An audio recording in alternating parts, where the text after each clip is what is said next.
మన ప్రభువు లోకరక్షకుడైన యేసుక్రీస్తు నామమున అందరికీ శుభోదయం. ఈరోజు దేవుని వాగ్దానము ఏమనగా యెహెజ్కేలు గ్రంథము 17వ అధ్యాయము 22వ వచనము.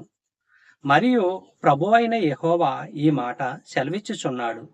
ఎత్తైన దేవదారు వృక్షపు పైకొమ్మ ఒకటి నేను తీసి దాని నాటుదును, పైగానున్న దాని శాఖలలో లేతదాన్ని త్రుంచి అత్యున్నత పర్వతము మీద దాన్ని నాటుదును. సహోదరులారా, దేవుడైన యెహోవా ఇలా సెలవిస్తున్నాడు. నెబుకద్నెజరు దేవదారు కొమ్మను యోధా నుండి తెచ్చిన విత్తనాన్ని నాటాడు. కానీ ఇక్కడ దేవుడు చెబుతున్నది ఏంటంటే తానే నాటేవాడుగా తెలియపరుస్తున్నాడు. దేవదారు వృక్షమును అనగా దావీదు వంశమును ఒక లేత మొక్కను తెచ్చి బబులోనులో కాదు, ఇశ్రాయేలు దేశంలో ఎత్తైన పర్వతం మీద, అంటే సియోను పర్వతం మీద దాన్ని నాటుతాను అని తెలియపరుస్తున్నాడు. చెప్పబడిన వాగ్దానము దేవుడు దీవించి ఆశీర్వదించును గాక.